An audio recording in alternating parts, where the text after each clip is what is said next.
करेंगे आपके सिलेबस का poetry section which is become second year third sem का poetry section का first poem which is where the mind is without fear which is where the mind is without fear जहाँ पे ऐसा दिमाग है ऐसा इंसान है ऐसा ऐसी जगह है जहाँ पे हम बिना डर बिना भय बिना किसी टेंशन बिना किसी ग्रीफ बिना किसी सौरों बिना कोई रोग बिना कोई टोक ऐसे ऐसा कोई भी जात का डर ऐसे कोई भी तरह की सोच जो हमें पीछे कर सकती है ऐसी कोई भी किसी भी तरह की रोकने वाली चीज के बिना के एक दुनिया जहाँ पे हम रिसाइड करेंगे वहां पे रहेंगे तो where the mind is without fear जहाँ पे एक दिमाग बोला गया दिमाग का मतलब सिर्फ दिमाग नहीं होता है बट दिमाग का मतलब ये भी होता है यहाँ पे कि सोसाइटी एक ऐसी सोसाइटी हम बिल्ड करें जहाँ पे हम बिना डर के जी सके एक आइडियोलॉजी ऐसी बिल्ड करें जहाँ पे हम एक सुपरस्टिशन की जगह ना हो तो यहाँ पे माइंड का मतलब सिर्फ दिमाग ही नहीं है तो यहाँ पे माइंड के भी बहुत सारे मतलब बताए जा सकते हैं तो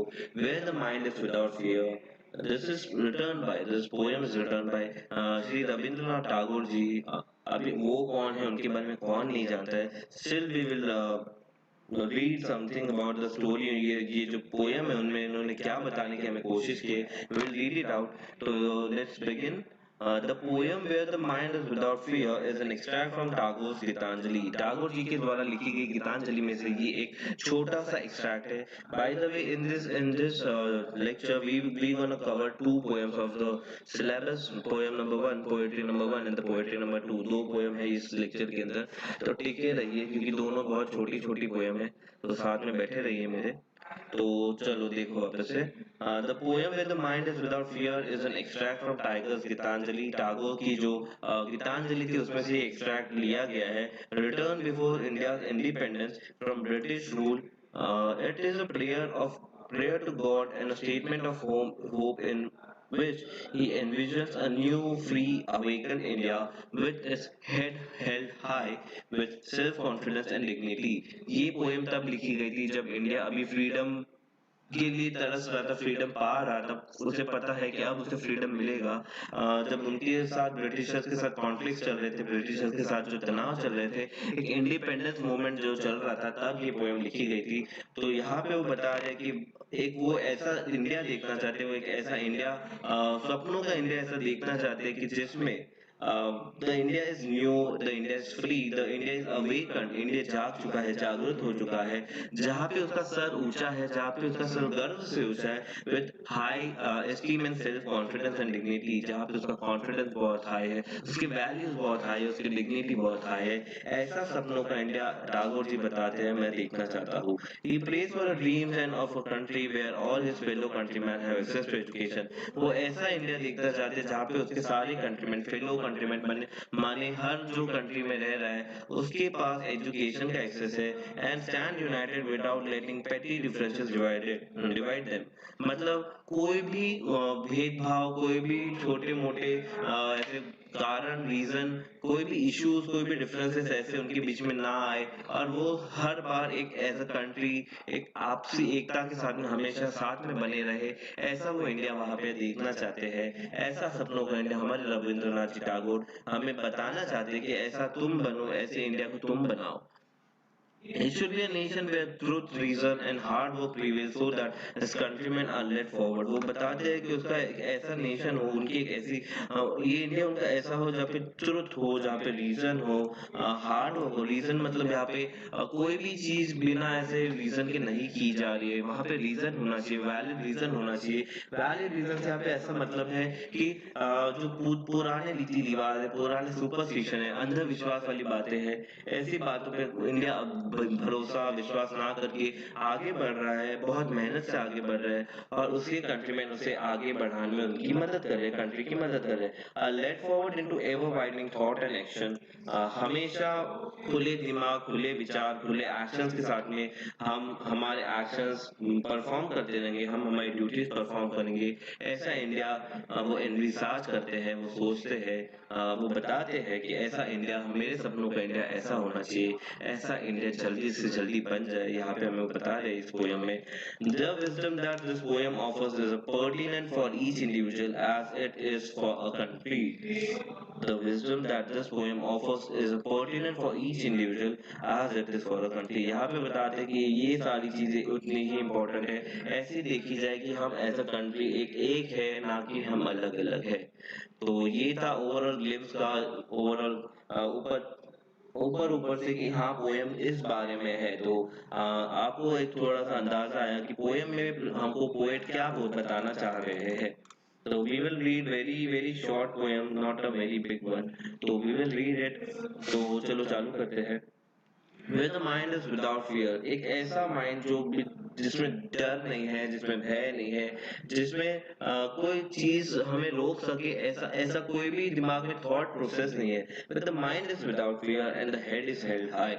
And the head is held high का मतलब है यहाँ पे इंडिया फ्री हो चुका है, इंडिया इंडिपेंडेंट हो चुका है, इंडिया अभी ब्रिटिशर्स की गुलामी में नहीं है, इंडिया एक स्लेव कंट्री नहीं है, किसी का गुलाम नहीं है. And the head is held high मतलब अब उसका सर फख्र से ऊंचा है, अब उसका सर आजादी से ऊंचा है, अब उसका सर किसी के सामने नहीं झुकेगा, अब वो कॉन्फिडेंस के साथ, डिग्निटी के साथ दूसरी कंट्रीज के साथ आंख से आंख मिला के बात कर सकेगा, आंख से आंख मिला के ट्रेड कर सकेगा, आंख से आंख मिला के अपना टैलेंट जो भी है बिजनेस सब परफॉर्म कर सकेगा.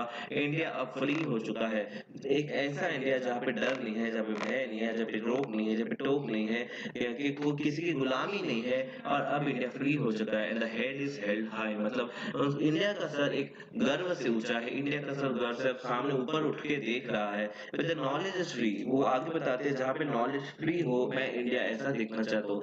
अभी फ्री का मतलब यहाँ पे ये नहीं है कि सारे कोचिंग क्लासेस फ्री में मिलने शुरू हो जाएंगे, सारे स्कूल अब फ्री में मिलने शुरू हो जाएगी, यहाँ पे ये मतलब नहीं है उसका. भले यूट्यूब पे आप फ्री में देख रहे हो भी वो बात अलग है, पर यहाँ पे नॉलेज इज फ्री का मतलब है, यहाँ पे नॉलेज इज फ्री का मतलब है कि जहाँ पे नॉलेज सबके लिए अवेलेबल हो, जहाँ पे नॉलेज किसी एक पर्टिकुलर कम्युनिटी या एक पर्टिकुलर रिलीजन, एक पर्टिकुलर कास्ट या ऐसे इनके लिए ही अवेलेबल नहीं है. एक ऐसा इंडिया जहाँ पे एजुकेशन सबके लिए अवेलेबल है, वो कोई भी कम्युनिटी का हो, कोई भी कास्ट का हो, कोई भी रिलीजन का हो, कोई भी कलर क्यों ना हो, उसके लिए इंडिया में एजुकेशन फ्री होना चाहिए. मतलब भेदभाव नहीं होना चाहिए. फ्री का मतलब है यहाँ पे भेदभाव से मुक्त, फ्री का मतलब यहाँ पे फुकट नहीं, फ्री का मतलब यहाँ पे मुक्ति से मुक्ति. तो एक ऐसा इंडिया वो बताते हैं जहाँ पे एजुकेशन के लिए कोई भेदभाव, कोई डिस्क्रिमिनेशन ना किया जा रहा हो. Where knowledge is free, where the world has not been broken up into fragments by narrow domestic walls. एक ऐसा वर्ल्ड मैं देखना चाहता हूँ, एक ऐसी दुनिया देखना चाहता हूँ, एक ऐसा इंडिया देखना चाहता हूँ जहाँ पे वर्ल्ड और इंडिया एक टुकड़ों में बटा नहीं है. एक डोमेस्टिक वॉल्स, जैसे डोमेस्टिक वॉल यानी घर के अंदर हमने दीवार बना रखी है कि हाँ ये दीवार में ये मेरा है, ये तेरा है, जैसे घर में दीवार होती है तो ये रूम मेरा हो गया, बाजू का रूम तेरा हो गया, या दो घरों के बीच में कंपाउंड वॉल बना दी कि ये कंपाउंड वॉल के इस साइड का हिस्सा ये मेरा है, उस साइड का हिस्सा तेरा है. ऐसा मैं नहीं देखना चाहता. मतलब यहाँ पे वो ये बता रहे कि मैं ऐसा इंडिया देखना चाहता हूँ, भले ही जहाँ पे कितने भी स्टेट हो, भले ही वहाँ पे कितनी भी इंटरनल बाउंड्रीज क्यों ना हो, पर बाउंड्रीज होने के बावजूद इंडिया आगे बढ़ रहा है, इंडिया साथ में एक साथ में आगे बढ़ रहा है. इंडिया तू स्टेट अलग स्टेट का है, मैं तेरे से बात नहीं करूंगा, मैं तेरे साथ भेदभाव करूंगा, तू अलग है, तू मेरे स्टेट का नहीं है, मैं तेरे को पूछेगा नहीं, मैं तेरे साथ किसी से बात नहीं करेगा, बर्ताव नहीं करेगा, मैं तेरे को आगे नहीं बढ़ने दूंगा, या तू मेरे स्टेट का नहीं, मैं क्यों ऐसा तेरे साथ करूँ. ऐसा नहीं, even though we are from other state, हम एक हैं, हम एक ही रहेंगे. तो ऐसा वो बता रहे हैं जहाँ पे डोमेस्टिक वॉल्स फ्रैगमेंट मतलब टुकड़े, ऐसा टुकड़े टुकड़े वाला इंडिया मैं नहीं देखना चाहता. Where the world has not been broken, जहाँ पे दुनिया टुकड़ों में नहीं बट चुकी है दीवारों की वजह से, दीवारों की वजह से, टुकड़े में ना बटने की वजह से आज हम एक है. ऐसा इंडिया में देखना चाहता हूँ, ऐसा इंडिया में आप लोगों को बताना चाहता हूँ कि आप लोग ध्यान में रखो कि आपको ऐसा इंडिया बनाना है. Where the world come out from the depth of the truth, where the tireless striving stretches its arm towards the perfection. यहाँ पे बता रहे हैं आगे, where the words एक second. Where the words come out from the depth of truth, मतलब जो बता रहे हैं ना, जो भी बात आप कर रहे हैं उसमें सच्चाई है, उसमें ट्रुथ है, उसमें ऑनेस्टी है, उसमें कुछ भी झूठापन नहीं है। Where the words come out from the depth of truth, जो भी बोला जा रहा है वहां पे सच्चाई प्रिवेल कर रही है, वहां पे ऑनेस्टी प्रिवेल कर रही है। एक ऐसी कंट्री जहाँ पे आधे से ज्यादा लोग ठग है, ऐसी कंट्री जहाँ पे सब लोग एक दूसरे को नीचा गिराने में, झूठ बोल के पीछे कराने में पड़े हैं, मैं ऐसी कंट्री नहीं देखना चाहता हूँ। मैं ऐसी कंट्री देखता हूँ where the words come out from the truth, depth of the truth, मतलब जहाँ पे सच्चाई प्रिवेल करती हो, जहाँ पे ऑनेस्टी प्रिवेल करती हो, जहाँ पे लोगों में आज भी ट्रुथ, रिस्पेक्ट, ऑनेस्टी की भावना कूट कूट के उनके अंदर मन में भरी हो, जो सच्चाई को मायने रखते हो, ऐसी कंट्री में देखना चाहता हूँ। ऐसी कंट्री में सोचता हूँ सपनों की इंडिया ऐसा होगा मेरा। Where is tireless striving stretches its arms towards perfection. एक ऐसी कंट्री जहाँ पे टायरलेस स्ट्राइविंग है, जहाँ पे कोई थक नहीं रहा है। स्ट्राइव मतलब करते रहना, किसी चीज की झंकना या किसी चीज की चाह यानी रखना, दैट इज स्ट्राइविंग। टायरलेस मतलब टायर मतलब थकना, लेस मतलब बिना थके एक ऐसी झंकना, continuous stretching it arms towards perfection. Continuously वो कंट्री बिना थके आगे बढ़ने की कोशिश करती रह रही है, जो अपने आर्म्स परफेक्शन के लिए आगे बढ़ा रही है। मतलब यहाँ पे बिना थके, बिना रुके, बिना हार माने इंडिया आगे बढ़ती रह रही है, अपने कोई भी डिफरेंसेस को बीच में लाए बिना एक साथ मिलके अपने आर्म स्ट्रेच करके, मतलब मेहनत मशक्कत करके पूरी ऑनेस्टी के साथ, ट्रुथ के साथ में वो परफेक्शन की तरफ, मतलब वो क्वालिटी कंटेंट की तरफ, वो क्वालिटी पाने के लिए, एक आइडियल कंट्री बनने के लिए जहाँ पे सब में आपसी एकता है, जहाँ पे ट्रुथ प्रिवेल करता है, जहाँ पे नॉलेज है, ऐसी कंट्री बिना थके, बिना रुके, बिना हार माने आगे बढ़ते रह रही है टुवर्ड्स एक्सेलेंस ऑफ परफेक्शन। ऐसी कंट्री में एनविसाज करता हूँ, ऐसी इंडिया का मैं सपना देखता हूँ। Where the clear stream of reason has not lost its way into the dreary desert sand of dead habit. मतलब जहाँ पे क्लियर स्ट्रीम ऑफ रीजन है, जहाँ पे एक स्ट्रीम मतलब धारा होती है, एक पानी की धारा, और क्लियर पानी की धारा यहाँ पे बता रहे हैं, क्लियर स्ट्रीम ऑफ रीजन। अब यहाँ पे पानी की धारा नहीं, बट रीजन की बात हो रही है, रीजन की भी क्लियर धारा बह रही है। मतलब हम हैज नॉट लॉस्ट इट्स वे। ऐसी कोई भी चीज में, ऐसे कोई भी सुपरस्टिशन में, ऐसे कोई भी पुराने रीति रिवाज में, ऐसे कोई भी पुराने कल्चर ट्रेडिशन फॉर्म में, जिस जो आज के ज़माने में आज के हिसाब से सही नहीं है, मायने नहीं रखते हैं, अंधविश्वासु है, यानी जिसमें कोई रीज़न नहीं है, बट बस सदियों से वो एक प्रथा या ऐसा रिवाज चलते आ रहा है। यहाँ पे प्रथा रिवाजों की बात, यानी प्रथा रिवाज नहीं बोल रहा हूँ मैं, यहाँ पे बात हो रही है अंधविश्वास की, या ऐसी पिछड़ी सोच की जो गलत है, जो मायने नहीं रखती है, जो बहुत ही ज़्यादा इल्लीगल भी हो सकती है। ऐसी सारी प्रथाएँ, ऐसी सारी सुपरस्टिशंस की बातें, ऐसी सारी जो सोच, पिछड़ी सोच है, उसको छोड़ के हमें आगे बढ़ना है। रीजन के साथ में आगे बढ़ना है। Dreary desert sand of dead habit मतलब ऐसी सुपरस्टिशन की बातें जो कई बार उसमें ऐसे सुपरस्टिशन ऐसे भी होते हैं कि जिसमें मौत भी आ सकती है, जिसमें लोग मर भी जाते हैं सुपरस्टिशंस की वजह से, अंधविश्वास की वजह से।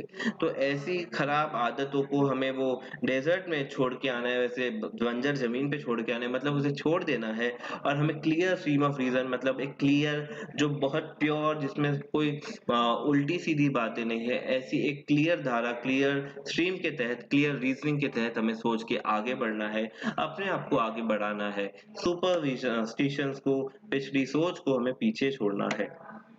जैसे यूरोप में अगर बात हो, तो यूरोप में भी ऐसी ही जब ब्रिटिशर्स से वो आज़ादी का चल रहा था, तो तब रेनेसांस उधर आया था। रेनेसांस के दौरान ऐसा हुआ था, उन्होंने अपनी कई सारी खुद की जो आइडियोलॉजीज थी वो यूरोपियन कंट्रीज में इम्प्लीमेंट करना शुरू की, क्योंकि यूरोप भी बहुत पिछड़ी सोच का था, सुपरस्टिशंस को मानता था।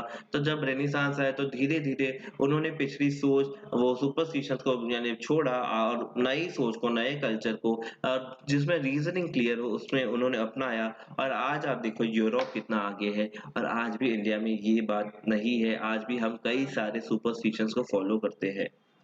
ये बात यहाँ पे वो बता रहे हैं, where the mind is led forward by thee into ever widening thought and action into the heaven of freedom, my father let my country awake. Where the mind is led forward by thee into ever widening, जहाँ पे आपका सोच, जहाँ पे आपका दिमाग, जहाँ पे आपका मन हमेशा आगे बढ़ रहा है into ever widening, एक हमेशा खुले आम से नए थॉट्स, नए एक्शन, नई प्रोग्रेस, नई तरक्की, नए आइडियाज की तरफ हमेशा आप आगे बढ़ रहे हो, जहाँ पे कोई किसी की तरह पिछली सोच आपको रोक नहीं पा रही हो। where the mind is led forward, जहाँ पे आपका दिमाग हमेशा आगे बढ़ रहा है, led forward by, आपको आगे कौन बढ़ा रहा है, तो आपकी ever widening thought and action, आपका हमेशा एक्सपांड करने वाला, नया अपनाने वाला, नया कुछ कर जाने वाला जो थॉट है वो, और आपके एक्शंस मतलब आपकी मेहनत, into that heaven of freedom.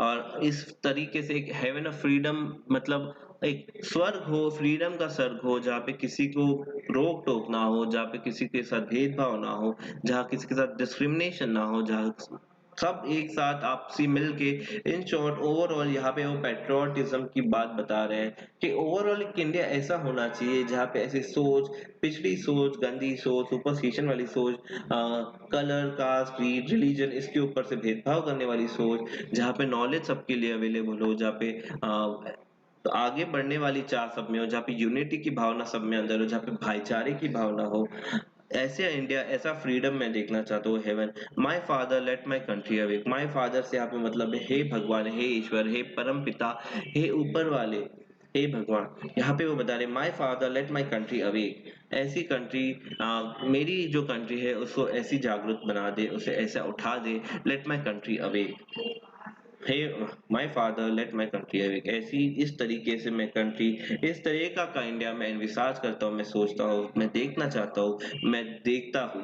तो हे पिता, हे ऊपर वाले, हे भगवान, हे my father, my country awake, आप प्लीज इस तरीके से मेरी कंट्री को ब्लेस करो कि जहाँ पे सब आपसी एकता के साथ रह रहे हो और साथ में आगे बढ़ रहे हो, ऐसी जागरूकता मेरे कंट्रीमैन को, मेरे कंट्री को देना। तो यहाँ पे वो ऐसे बता रहे हैं। तो ये थी आपकी पोयम। आई होप यू आपको समझ में आई कि क्या बता रहे हैं राइटर यहाँ पे, जो हमारे पोएट है रविंद्रनाथ टैगोर जी।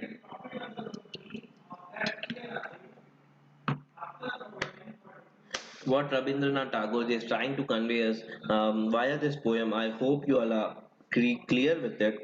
समझ में आया आपको?